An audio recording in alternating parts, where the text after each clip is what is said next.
Welcome to the Double Dribble Podcast with Dubin and Dakil. That's Jared Dubin, author of the newsletter Last Night in Basketball. Make sure you're subscribing to all his stuff because let me just tell you, he's going to make you smarter. He's going to drop clips in there. Just go subscribe to it. You can thank me later, okay? And while you're subscribing, also subscribe to our podcast, Double Dribble. Make sure you're doing that, all that fun stuff. Also, I'm Mo Dakil, former video coordinator with the Clippers, Spurs, Team Australia. Do videos for Offside. Make sure you're checking that out. Eventually, the app will drop. I will let you know when that happens. I just dropped my power rankings. I think on all the socials like I'm supposed to. And then, check me out on NBA TV this Saturday from, I'm trying now I have to do East Coast time. I think it's 8 to 10 p.m. East Coast time. That's all we're going to really plug at the moment. Make sure you're watching our YouTube page. Jared, hit them with the YouTube page. YouTube.com/@DoubleDribblePod. And then obviously subscribe on, Spotify, iTunes, wherever else you get your podcasts. Subscribe for yourself. Mother, father, sister, brother, boyfriend, girlfriend, whatever else you got going on. Subscribe on all of their devices as well. Unsubscribe, resubscribe to keep us going at the top of the charts and whatnot. And, that's about it for the promotions. And keep the reviews coming. 5 million, folks. I'm asking for it. 5 million. Let's go. 5 Come million. on. We're, I don't know how many tenths of a percent of a way there. We're far away from it, but that's because you have not left a review yet, folks. So please leave a review. Obviously, I'm joking about the 5 million, but please help us out. Goes a long way with all that stuff. We got a lot to cover, so I want to try to keep. You've been joking about the 5 million this whole time? Yeah. Really want 1 million. Aimed high with 5. Was just wanting the million. Was really what I'm looking for, Jared. After that, it's all the same.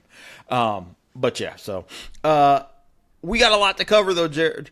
We got a lot of stuff. We're going to try to keep everything nice and compact and hit on a bunch of things. But we got to start with, because you're wearing the hat, the Dubin Bowl took place this past Monday. And I know you were in attendance. Please regale us. Yeah, I was in attendance. Unfortunately, an unsuccessful business trip down there to Miami Gardens, Florida. Went down with the whole family. Unfortunately, my brother's team got the win. Tough game.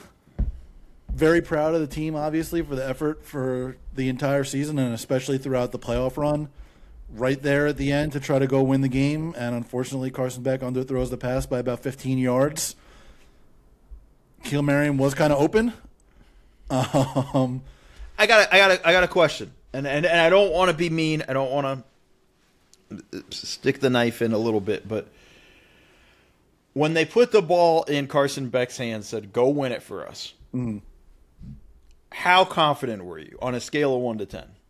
Once we got that drive going, like after the roughing the passer penalty, I was like, all right, we're going to go drive and actually do this. Like it feels like this drive can actually go. And especially once he completed the next couple of passes to get us down to I was like, all right, 51 seconds to go 41 yards. We can do this. And then obviously come out on the next play after the timeout and throw the interception.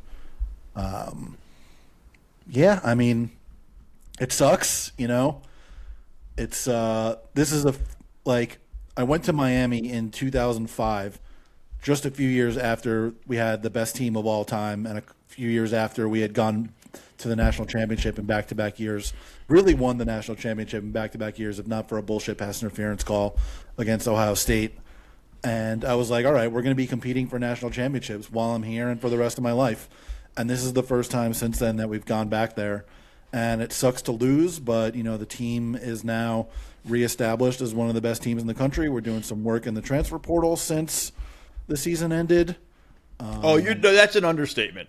Yeah. With what you guys have going with the Duke quarterback. We'll leave that alone, but that's an understatement of doing some work in the transfer portal. Paying the buyout is pretty funny. Yeah. There is no buyout. It's now in litigation, but yeah. You can't stop a player from transferring schools. That's just not possible.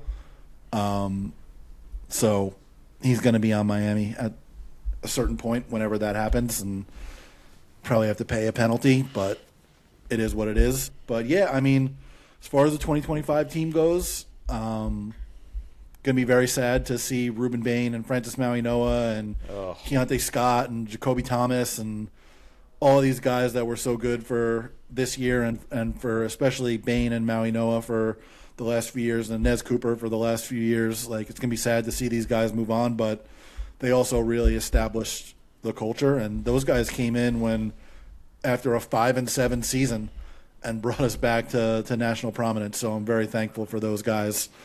And, I mean, it sucks that we didn't win. There's not much more to say about it than that. It sucks, especially the way we lost, where we really had a chance at the end, despite not really playing a very good game. Like a blocked punt, a missed field goal, let up conversions on 3rd and 8, 3rd and 9, 3rd and 14, 2 fourth downs, 3 fourth downs, including what ended up being the game-winning touchdown by Mendoza.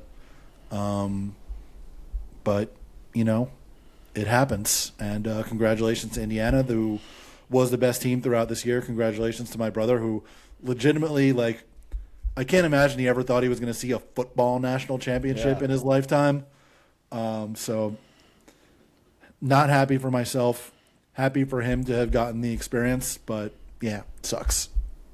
Yes, it's brutal. So I feel for you. I'm sorry. I did get a lot of text messages from people.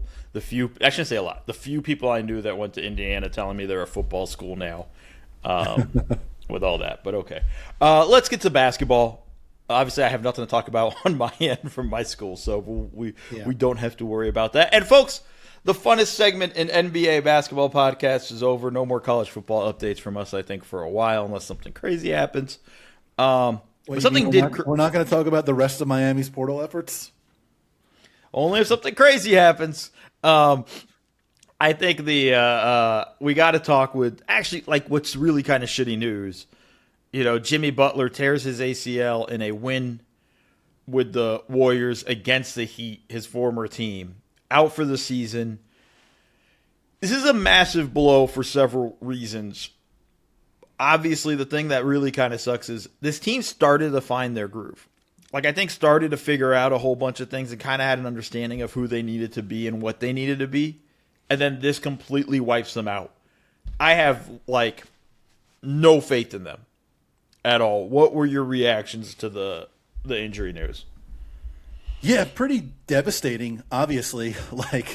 He was a guy who made their team so much different fundamentally from the way it had played before he arrived. He swung things so much more favorably in their direction in terms of, the possession battle, especially free throws and turnovers and so many things that had been sort of bugaboos for them, and the non-Steph minutes that obviously had been sort of a bugaboo for them, especially last year where they won the non-Steph minutes when Jimmy got there. That is not a thing that had ever previously happened at any time during the Steph era, even when they were playing, in the best part of their run. So it sucks on so many levels. Sucks for Jimmy personally, obviously. I gotta say, I was still, even with this more recent run of play where it seemed like they were figuring some stuff out, I was still skeptical that they were going to mount much of a challenge in the grand scheme of things, especially because it was hard to see them getting out of the play-in. They were still, I think, 3 or 3.5 games behind getting out of the play-in, so you would have had to get through the play-in tournament, then beat one of the top couple seeds in the West and advance through 3 different series on the road. Really tough to see them doing all that much in the grand scheme of things. But now, like you said, no faith whatsoever in what the team could be without him. It just fundamentally probably doesn't work in terms of being able to be a real contender. No, I'm with you. Again, my expectations were low to begin with. The thing is, if you have Steph, Jimmy, and Draymond healthy in a playoff series, you're going to put up a fight in the playoff series. I don't necessarily know you're going to win, and that's assuming you even are out of the play-in and in the playoffs. There's a lot of stuff to that. So it's such a massive blow because even when they had Jimmy, it was just man, when Steph's off the floor and Jimmy's been really good, this team just doesn't have enough. And it's even crazier because you have the whole Kuminga situation kind of going off, and I'm going to sidetrack us. By the way, maybe the most devastating burn, not the most devastating burn, but such a devastating burn from Mike Dunleavy. But I was actually gonna take us there, so I'm glad you said that. Like, it's actually the dumbest thing you could have done if you're Mike Dunleavy. Like, I just think when you have a player you literally signed so that you can trade once he becomes eligible on January 15th. They don't really want to pick up the team option at the end of the season. They're going to have to because they don't want to lose that asset for free. But you are constantly crushing his value. Mm-hmm. And so Steve Kerr doesn't play him at all. Okay, whatever. That's a problem. But that hurts his value. Then the GM comes out and for a fun quote of great, quote. Just unbelievable. It was a great quote. It's a great quote. By the way, I've said this before about many players who've demanded a trade. Right? Doesn't matter if nobody wants to trade for you. But I think the thing is, I can say that. You can say that. The GM of your team trying to trade said player cannot fucking say that. It is so incredibly short-sighted and dumb. Crushes his value. And let's just say he's still on your roster February 6th. Now you got this dude who is pissed and should be rightfully pissed off. Has been pissed for like 3 years. Right. And looking at you going like, well, fuck you. Like, honestly, I do not understand the Warriors front office like mentality here. Like, this ain't light years ahead. We're well past that moment and that quote and all that stuff. But like, I blame everybody in this situation. Kuminga, Kerr, the front office. They've all handled this about as poorly as you can. Mm-hmm. And like when he said that quote and everybody's like, oh, what a line. I was like, yeah, but you're not the one that's supposed to fucking deliver that. That's true. It should be people like us or, people on TV saying that kind of stuff.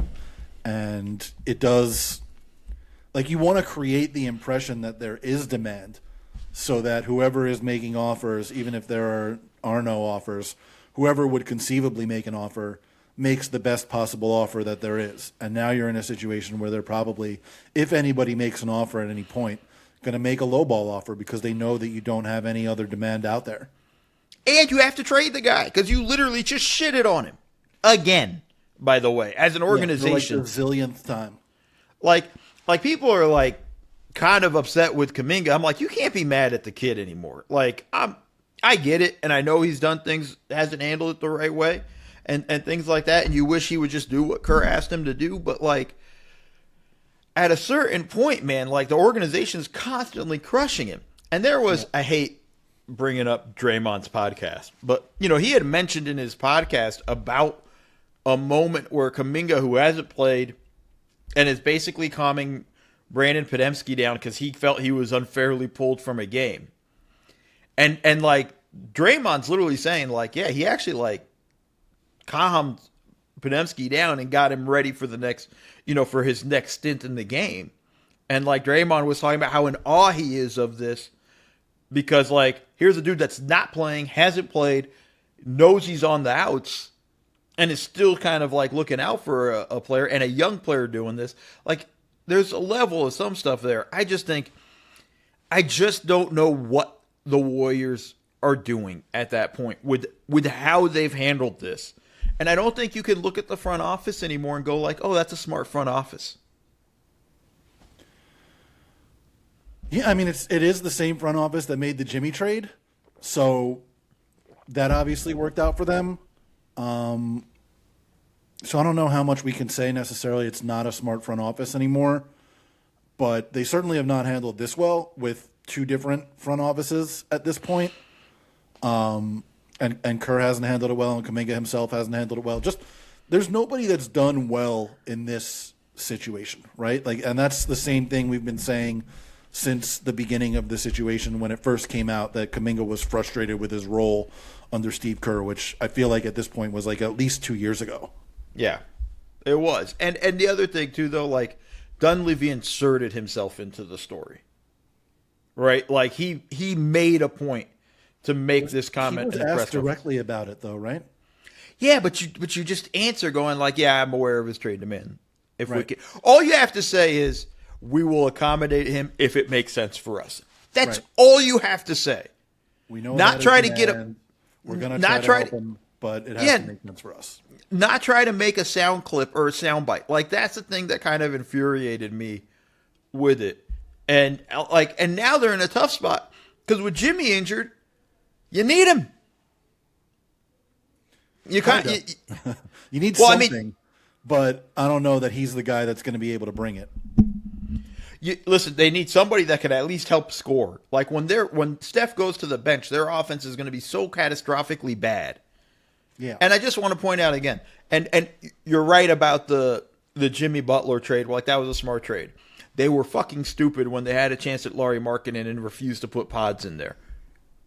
Sorry, like even at that time when that was rumored, and maybe that wasn't. Maybe people are a little bit lying about it, but when that was like, yo, a sticking point is them trading. They don't want to trade Brandon Podemski. I was just like, what? Like, it just like that. The valuing that they've done of their young players over the years and the sort of yanking around of the minutes and who's part of the core or the rotation and who's not and who they drafted in certain spots instead of other players in those spots has been like basically since the light years ahead comments, they've not managed the younger half of the roster particularly well.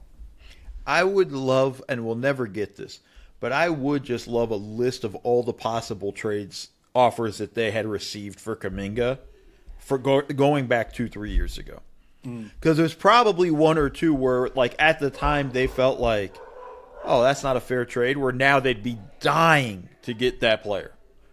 Well, they were probably not like trade offers for Kuminga. It was trade offers that included Kuminga, and they were trying to get, bigger fish. But clearly they probably should have made at least one of those. Yeah, I mean, that's the thing that I think really kind of hurts. Because now, like, any trade you make, the value is going to be low. And now you're just wasting away Steph again. Like, this is like, I don't see where this team gets that much better. I don't see them trading Jimmy. I don't see them trading Draymond. They're definitely not going to trade Steph, nor do I want them to. I'd like Steph to retire a Warrior. I can't. I was upset about the Jimmy thing. I'm irate about this thing. Yeah, it's not great. But, to bring it back to Jimmy, that's the biggest thing is just how much it's going to hurt them on the court. Like, they're what? I think they're 25-20, if I'm remembering correctly. They're somewhat safe for the playoff. They're 5.5 games ahead of the Grizzlies in the play-in race. They're 2.5 games back of the Lakers, Suns, and Wolves, who are all tied technically. But the bigger problem, they're only 2.5 up on Portland for that 9 spot. And now if this team has to play 2 games to get into the playoffs, that gets a lot tougher. Yeah, not that they were going to be, much of a threat in the playoffs anyway. Yeah. But it's tough to take out a team with Steph, Draymond, and Jimmy, like you said. And we saw that last year when they were in the playoffs and they got into the series with the Rockets. And then was it the Wolves next? Yes. Right? Yeah. Yeah. Which funny. turned on another injury. I happen to refresh Hoops Hype. And do you want to know what's the cover of Hoops Hype right now? Is it Jonathan Kuminga? Warriors interested in LeBron James. Oh, that'll work out for them. Also, when I click, the first thing that comes up is Kyrie Irving return may be delayed until next season. All right, well, which we talked about over the summer. Yeah, just wasn't sure there with all that stuff. Okay, let's get to. We'll talk about that LeBron stuff a little bit later because now kind of timing is interesting about that being put out there. Let's talk about another play. Wow, this is like just grumpy Mo today. Wow. It does. The weather is kind of crappy here. We've had great weather, and now it's kind of crappy. I know you're about to get like 75 feet of snow. Yeah, which is not fun. Like, I don't like the snow at all. My dog likes the snow even less than I do. While I was away, it snowed, and he was not happy about it. Like, the woman who was watching the dog for me showed me pictures of him in the snow, and he was just like literally just standing there and not moving, because he doesn't like going in the snow.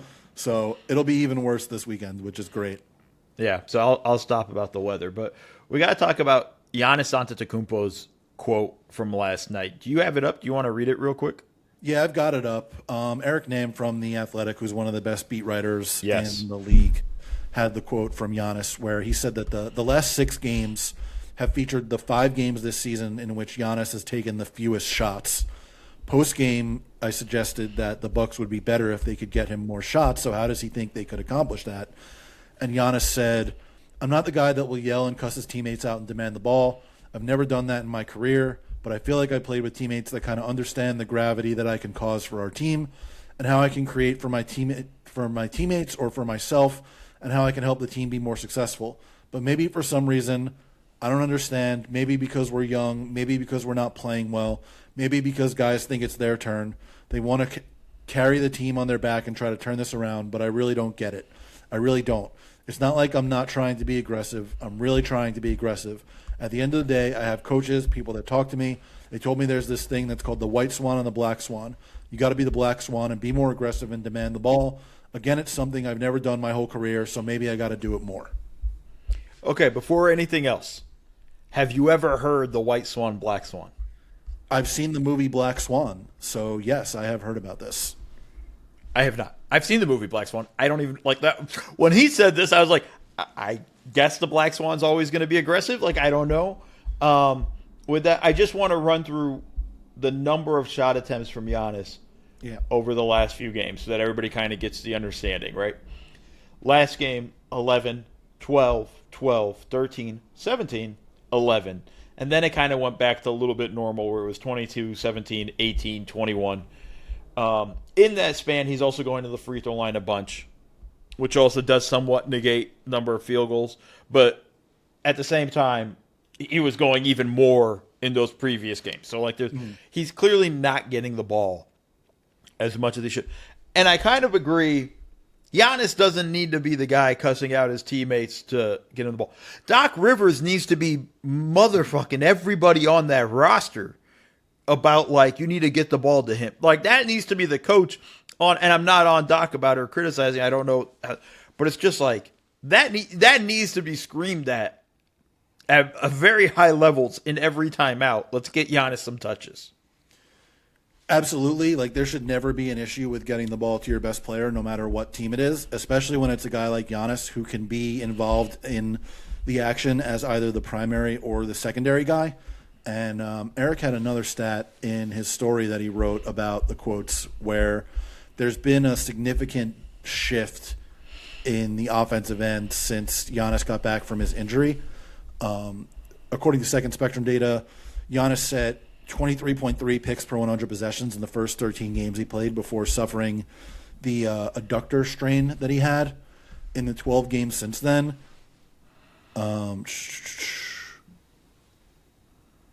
he's set 33.4 picks per 100 possessions.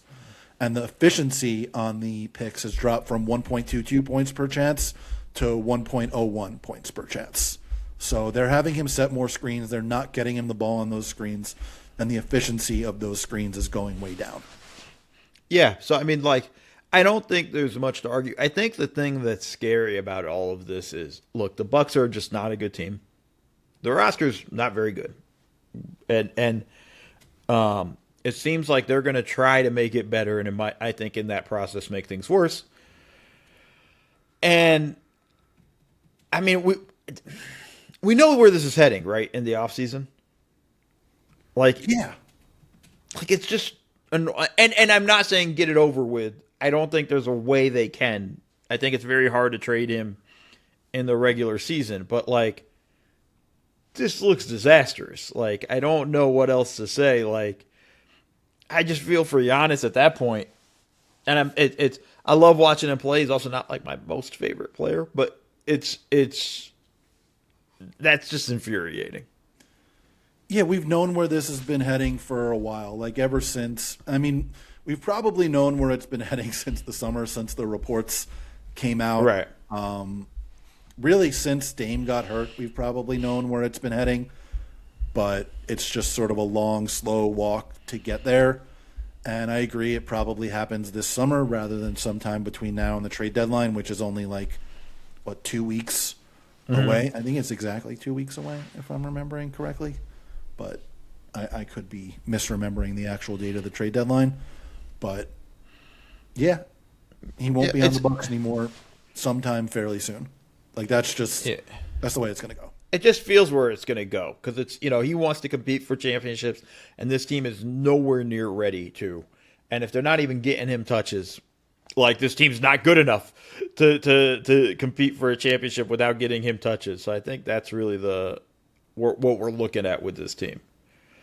I don't have much on the Bucks. On that end, do you have anything else or? No, I mean, we talked about it before the season. The roster's just not nearly good enough for them to compete, and that's borne out through the season, whether he's been healthy or not. And it was always going to head in this direction. Yeah, and it's kind of frustrating there.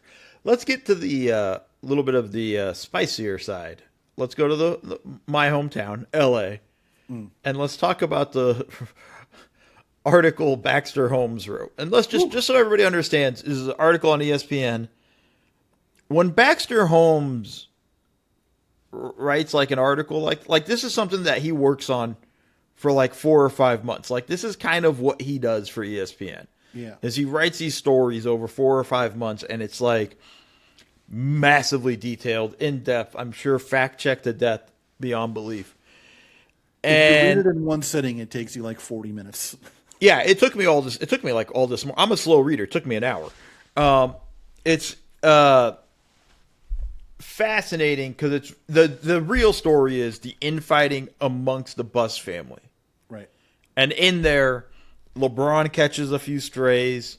We get the story of why Joey and Jesse Buss were let go, and also sister Janie, who I didn't know was part of the organization, but all let go abruptly right before Thanksgiving or something like that this season.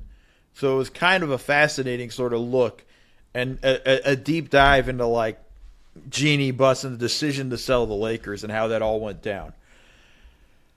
I found it to be fascinating, and if you were a fan of Succession, all I kept hearing was the theme music of Succession for the hour it took me to read it, of every time I was reading stuff about this. Yeah, so I did not watch Succession, but I am familiar with the general goings-on of the plot and whatnot. So I understand the comparisons to that. But yeah, I mean, it's like you said, anytime Baxter is writing about your team, there's probably going to be some explosive stuff that comes out, and you're probably not going to be all that happy about it. And I can't imagine the Lakers are all that happy, or the Buss family at least is all that or the half of the Buss family that didn't comment for the story is all that happy about the way that this came out. Yeah, and I think that's kind of the it's actually 2/3 of the Buss family has to be a bit upset because there's only 2 of the 6, and they were the half siblings. There's a lot in there. I couldn't believe some of the quotes in there. There was stuff in there where I was like, "Oof, yeah, this is brutal." I mean, we could just say the part about telling your siblings they shouldn't have been born. My God. No. But what was what's really crucial about that is this. I'll go read the story, folks, because it's really fascinating. It's on ESPN.com. It's long, but it's worth diving into for all of the in-house drama for a team that just sold for $10 billion. Right, and the thing is, this what he's talking about where Jeannie Buss says to, I forget if it was Jesse or Joey, says you weren't even supposed to be born. He is calling about a moment where Rob Pelinka is talking about how he had a sit down with Johnny Buss. Right. And to him, it was a shock. So he calls Jeannie Buss to discuss it. Who had previously tried to execute a palace coup and get Jeannie out. Right. Johnny Buss had tried to force her out. And he's asking her about this. And she goes into a whole story basically how he was never supposed to be born, and ends it with and basically saying you shouldn't even be fucking here. And then Janie goes on the record and agrees. She says it at the end, and I'm like, that's more amazing to me too. I'm like, she says it at the end. She's like, well, almost like you fuckers are just lucky. It just is what it is. There was an agreement between Dr. Jerry Buss and his first wife that after they divorced, he wouldn't have kids with anybody else. And then he did. This makes me so mad the Adam McKay show Winning Time was canceled. Oh, my God, yeah. Because we need this. We need this whole thing to go to. And it just goes to show you, if any of us are ever at the point where we have a empire of some sort, I wouldn't recommend, unless you have clearly defined what everybody's doing in your will and inheritance, I would just recommend selling it before you die so that nobody has to deal with it. But it's a fascinating read. But the thing that was also interesting was she was very upset. Jeannie Buss was very upset with LeBron getting a lot of credit for saving the Lakers. And I just want to say, yeah, he should have gotten all the credit. Like I'm not a huge LeBron fan, but it's not like this organization was going absolutely nowhere till he decided he wanted to live in LA and be a Laker. Mm-hmm. They Clutch made it happen for them to get Anthony Davis. There's no real, forced his way there. She was upset by the idea that LeBron was the savior. What did she think the Lakers' role was? Because everybody was talking about it too. The Lakers were always the Lakers, even with the Luka Doncic trade, are like this blessed franchise. Yeah, I mean, I don't know any way to view it other than LeBron was the savior of the franchise, because he was the savior of the franchise. Like you said, they were lost in the post-Kobe era and even toward the end of the Kobe era. And he just came along because he decided he wanted to live in LA and be on the Lakers. We knew that was coming for at least a year before he actually went there, and for the reason of just he wanted to be in LA. There was nothing about the Lakers at the time that was attractive. He just wanted to go there. Yeah. There was nothing on the roster that was would bring you to that team. Lonzo Ball and, none of that actually moves you. And I think that was the thing that's that thing stood out to me a little bit with that. And I think two things are true. I think, one, she does appreciate LeBron coming, and I think she does have resentment towards all the accolades LeBron has gotten over the years. And I'll say this is where, and she's right about this, LeBron acting like he had nothing to do with the Russell Westbrook trade would piss me off too if I was an owner. In that regard, I feel like that's a area. So there is some acrimony there, and that's why I also just laughed at when I saw on Hoops Hype where all of a sudden now, the Warriors might be interested in going after LeBron again, and I'm like, here we go. Here we go is right, and I don't think we need to discuss that one again. There's been rumors of LeBron to Golden State for several years now, and he's gonna take a minimum contract to go there? What is LeBron's minimum after 21 years? What's the vet minimum for a guy that's so long? It's the 10-plus year veteran minimum, so it's yes. $2-point-something million, $3 million, somewhere around there. Take it. Come on now. It's just fascinating stuff with all of that. Let's go from the West Coast to the East Coast to your home ground. What the fuck is going on with the New York Knicks, man? Sorry, folks, I'm cursing a lot. If you happen to be listening to with your kids, I'm sorry. I'm just in that mood today. What's going on with them?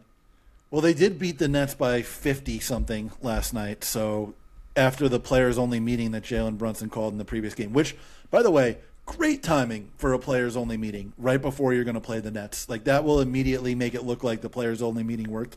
It reminds me of, if anybody's a football fan, this year Dan Campbell, the coach of the Lions, took over play calling from the offensive coordinator, John Morton, right before the Lions played against the Commanders, who had one of the worst defenses in the league, and they went out and scored 40 points the next week, and it was Dan Campbell, genius, took over play calling. Right. So great timing on the players-only meeting by Jalen Brunson. and they came out and sort of reestablished themselves yesterday, but they're still 3-9 in the last 12 games. And some of that is injuries. Guys have been in and out of the lineup. Josh Hart was out of the lineup for a while. Deuce McBride was out of the lineup. Mitchell Robinson only plays like 2 of every 3 games or 2 of every 4 games, depending on whether they have back-to-backs in any given week. Josh Hart was out of the lineup. I think I might have said that. I can't remember if I said that. Yeah, you did. You did. Brunson had missed a couple games here and there for various ankle issues, but it's really just it's the defense. Like Fred Katz was talking about this. They're 29th in defense since like December 16th, I think was the stat. So you're not going to win games playing that way. And in January, I think that they are 23rd or were 23rd in offense going into that game yesterday before they put up a zillion points against the Nets. And the Nets only scored 66 points. So that probably helped them jump a few places in defensive rating. But yeah, and you did a video on this if you want to go into more detail on the defense. Yeah, so I did a video on Offside just about the Knicks transition defense because it's appalling. Like, it's absolutely awful. I think it was 27th in their last 10 games, and it's before the Brooklyn game, or when I did the video. Just the transition defense was? Just the transition defense. And it was like top 10, like it was fine, before that in their run. But there is a lack of communication, a lack of just straight up effort or understanding of or trying to cheat the system of like, cool, I'm going to run to the ball instead of running to the open. Like, what are your defensive transition rules? Mm-hmm. And it doesn't seem like they have any. Like, the basic ones, stop ball, protect the rim, and pick up the man closest to you, right? Like, and communicate and all this stuff. And usually for me, like the last guy usually has to go to the weak side corner, right? That's usually where you got to go chase in those instances. And these are like not hard, fast rules. Every team has different rules. And stop ball is number one because the ball stop ball, protect the paint, like like the base generally. Yeah, and then you could have other smaller rules within that. I don't know what their rules are or their principles are. Like, I don't. And I think that's just watching the clips that I put up on Offside, and this is just off the Dallas game where they gave up 20-something first half transition points. A depleted Dallas team too, like not a full strength Dallas team that like should come in and beat you, let alone destroy you. Right. And I think like that was the thing where like you were watching them and it was just over and over again they were getting beat. And it wasn't like they'd have 4 guys back, but wouldn't cover. It'd be 4-on-4 and wouldn't cover a guy. Mm-hmm. It's like, it's those types of things. That's just one of their many problems. Yeah, I mean, in addition to the transition defense, obviously, the half-court defense is a major issue too. Some of the issues are sort of endemic to the team. Like, you have Jalen Brunson and Karl-Anthony Towns in your starting lineup. Those are your 2 best offensive players, and they're both very weak points defensively. Towns' defense at the beginning of the season, I thought, was okay. It has not been okay in recent weeks. Brunson's defense is obviously a major issue, in part because of his size and in part because I don't think it's been a particularly good defensive season for him effort-wise either. But then the 3 guys that you have that are supposed to make up for that are all at their best defensively away from the ball. So there's really nobody to guard the point of attack either, unless you're going to use Deuce McBride in the starting lineup. But then you're taking Hart out of the starting lineup, most likely. And that affects your rebounding. It affects your ability to get out and transition.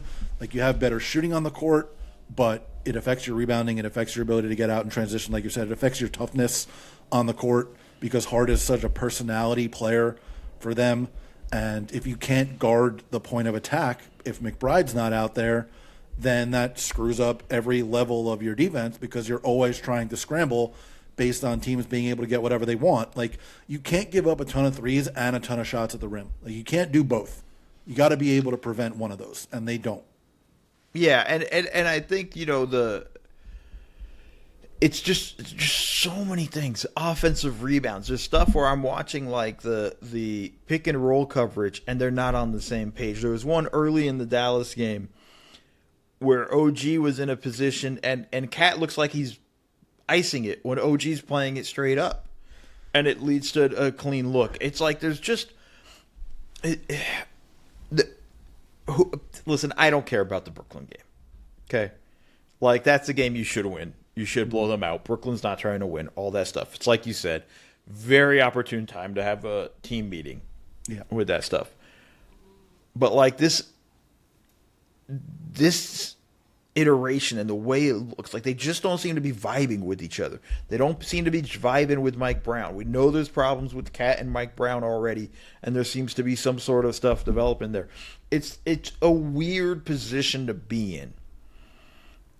And it's even more pressure-filled when your owner a few weeks ago went on an interview and basically said, not only should we get to the finals, we should win the finals, which is also a bit insane. Not getting to the finals, but thinking you're going to beat any of these West teams is fascinating to me. Are they going to make a big move? Like, is this going to result in, like... At least not right now. Like, it's too difficult in season. Mm-hmm. Just because of the salary situation they're in. They're only like a few $100,000 away from the second apron. They can't take in more money than they send out in a trade. It's very difficult to trade any of the bigger pieces. Like, how are you trading Karl Anthony Towns in the middle of the season? Who wants Karl Anthony Towns at the price you're going to want to get him? They've generally been extremely reluctant to sell low on guys. And if you were trading Karl Anthony Towns, you would undoubtedly be selling low on him right now. This is the worst season of his career so far, right? Like, yeah. I mean, it's pretty bad, and I think there's a level of frustration. Like, forget players only meeting. Like, Mike Brown and Cat need to sit down and have a meal together and really work this stuff out for them, because I think there's problems. Like they're trying offensively. Like, I'll say this: they've continued to run stuff offensively. It's just shots aren't falling. They're struggling on that end. It's like there's so many things that are wrong with this team right now. And I guess the real moral of the story is don't win the NBA Cup. Yeah, or don't even go to the NBA Cup. Like a lot of teams over the last few years, it's been bad after. Like it's crazy the way we were talking about this team a month ago, right? Like it hasn't been that long since we were like the Knicks are saying that they are the best team in the East. Like it's fascinating, but this also leads to teams in the East just thinking like, yeah, see, we told you. Like it was funny. It was on a podcast. I think it was Zach Lowe's, and he was like, nobody in the East is afraid of the Knicks. And I'm like, yeah, this is why. Why would they be afraid of this team? The Knicks are the Knicks. This is the shit we're going to get from them. With all that, I don't want to dwell too much on it. I want to do one last thing here before we bounce. Mm-hmm. Trade deadline's coming up. We're going to hear a ton of rumors. We're going to hear a million rumors. We're going to hear all sorts of things. I'm going to run through each team. Okay. And you tell me if you think they're buying or selling, and then we can maybe do quick stuff on some of them. We're not going to do every team. Mm-hmm. Okay? Are the Pistons buyers or sellers? Or nothing? Or nothing? Stand pat. I think they're more likely to be buyers than sellers, but they might be more likely to stand pat than both. Yeah. They're definitely not sellers. I think they're likely to stand pat. They love Tobias Harris too much. I don't think they're going to make a move. And he's kind of important for them as like a adult in the room. Like that was something they desperately needed last year, and they really like him for that reason. By the way, I should say we're starting in the East. Boston Celtics, buyers or sellers? I am gonna say seller to get under the luxury tax, but in a way that doesn't affect the team that much. I think they're actually like, yes, I think they're buyers and trying to get under the luxury tax in the sense of they're going. I don't know if they can. I'm not saying they can. They're second in the East right now. You're seeing how bad the Knicks are struggling. Mm-hmm. Just get one more front court piece, one more big man, and I think if they can do it while cutting money. Like if they can do both of those things, then that would be. I think they're, and I will feel even better about them if they found another big man. I don't think it's going to be a guy like Zubac or anything like that, but there's that. We just talked about them, the New York Knicks. Buyers or sellers, are they going to use the Yabusele contract and try to get off, or are they standing pat? I think they're going to try to buy, but not find anything particularly of interest because the Yabusele contract is negative value. Nobody cares about getting Pacome Dadier in a trade, and they don't have really any draft pick or that many draft. Like they have the fake Wizards first, which will turn into 2 good seconds. They have a bunch of others. They have 1 million second-round picks, but not really any first-round picks that they can trade. They do have swap rights, and I think 1 more first-round pick that they can trade, but why would they do that if they're not going to get all that much in return for the guys that they're able to put in a deal? So I think they'll try to buy on a low level, but I'm not sure how successful they'll be. This team's probably the most interesting, and it's weird to me that their name constantly comes up.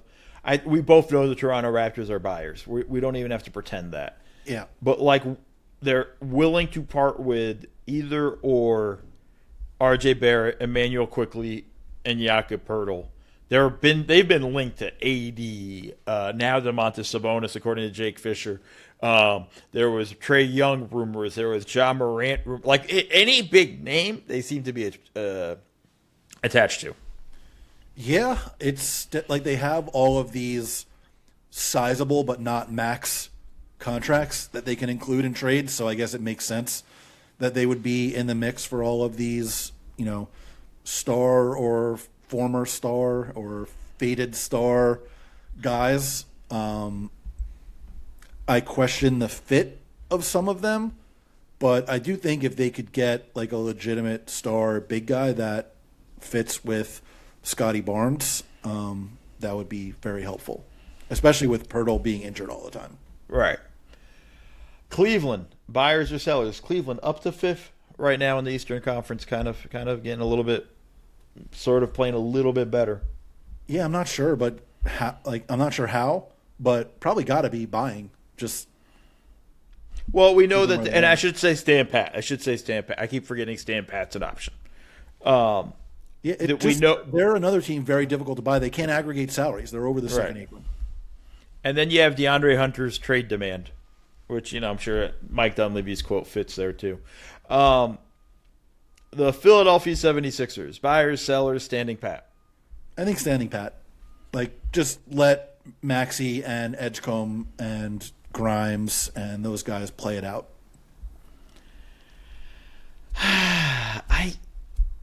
It wouldn't shock me if Daryl scans the market and tries to be a buyer. I don't know what. It wouldn't shock me either. Like, his whole philosophy is get star guys in the door and worry about the rest later. Yeah, so that's my thing. Orlando, buyers or sellers, or stand pat? I don't think sellers. I don't know what specifically they would be buying for, but I think more likely buyers than sellers. I think they're more likely to get off Tyus Jones's contract. I think they're more sellers in that regard, and just get like that hasn't really panned out the way they wanted to. Of course, a lot of it depends. That just to get off the deal, or to go get like another backup point guard. I mean, maybe they get a backup point guard, but I think it's more to just kind of get off the deal. I don't feel like they're very enthused with that, and I think they're going to try to move him. The Miami Heat, perpetual buyers. We don't even need to do anything. We don't need to discuss that one. No, we'll skip them. The Chicago Bulls, buyers, sellers, stand pat. They should be sellers. They'll probably stand pat. It's funny because like I've looked at it and was like trying to figure out how I can get Kobe White on teams. Yeah. And his contract is almost like good teams, not like crappy teams. His contract is almost too high by like a fraction that I can't get a trade to actually work, where it's like I have to send like 4 guys. Like, I tried to get him into Minnesota, and I have to send like 4 guys over and stuff like that. I don't build 3 or 4 team trades. I don't have the mental energy or capacity for that. That's my thing. So, but you're right. They're just always going to stand pat. But I think they should be sellers.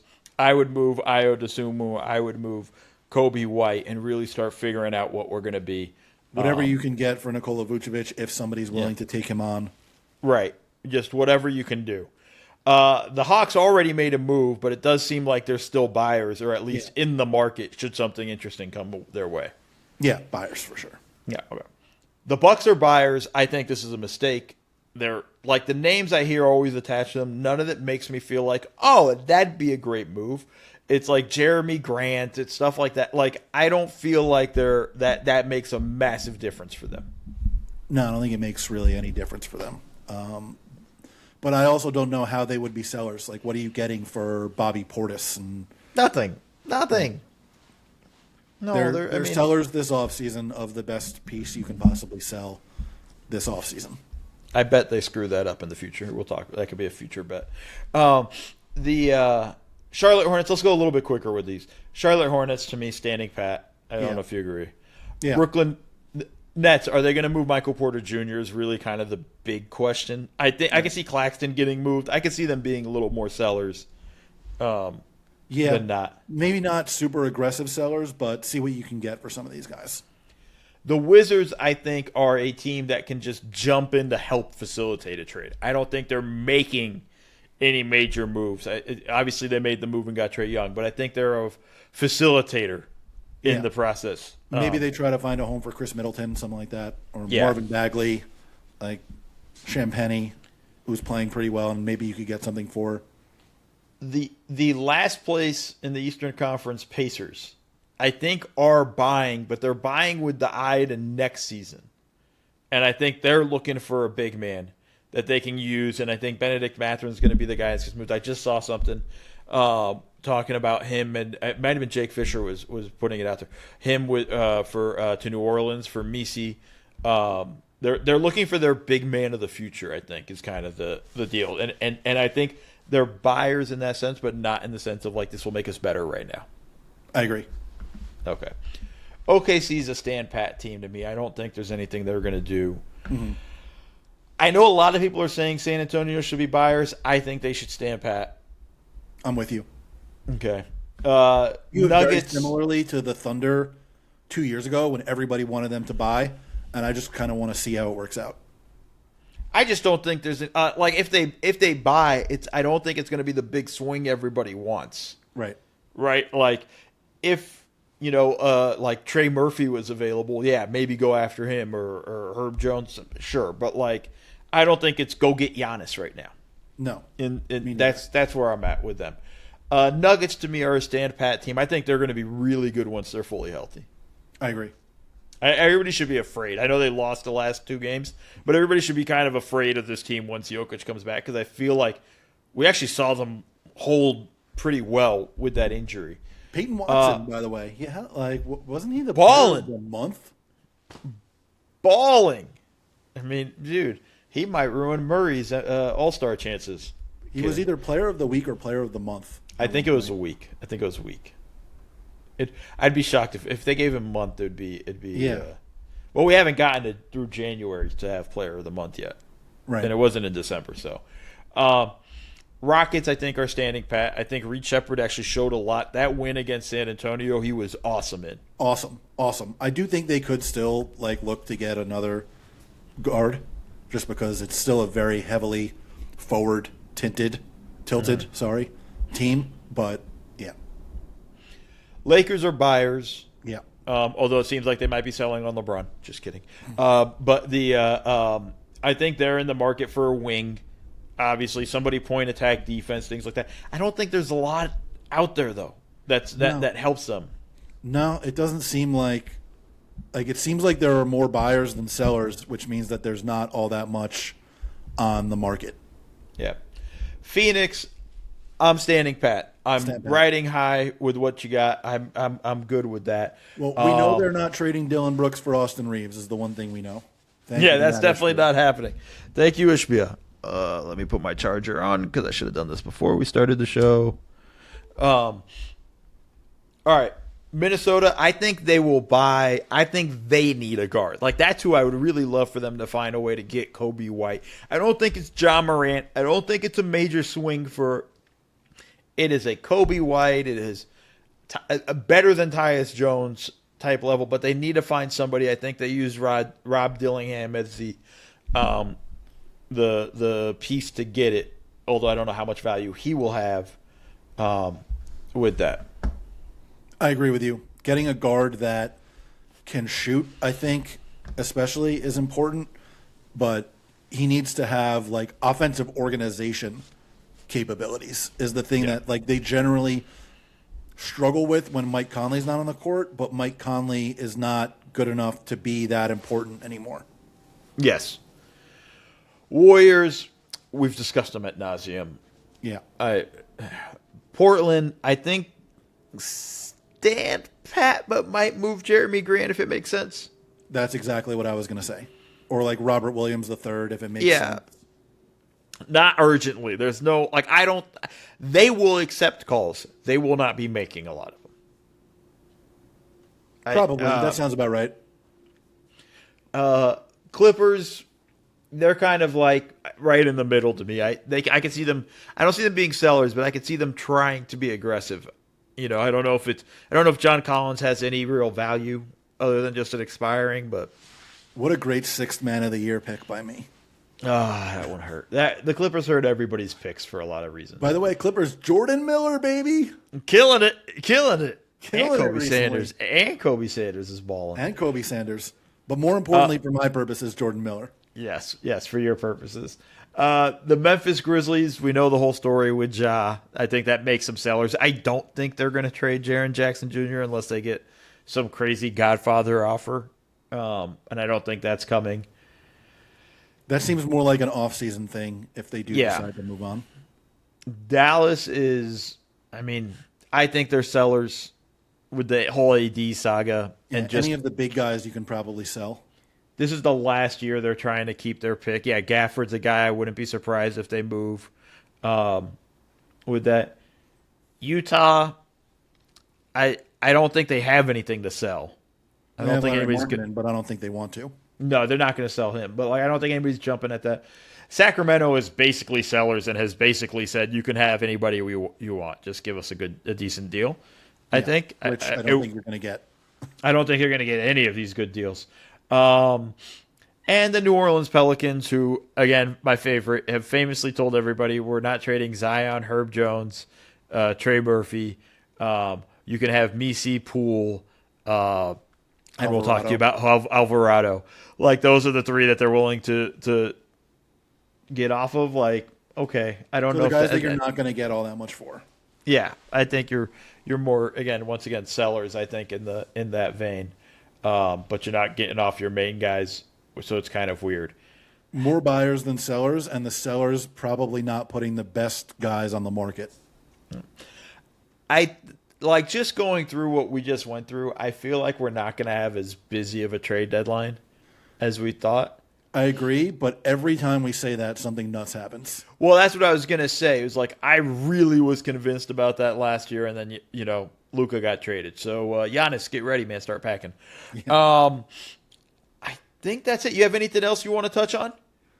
Nah, man. I think we, bounced around the league, got to a bunch of good stuff, and, yeah.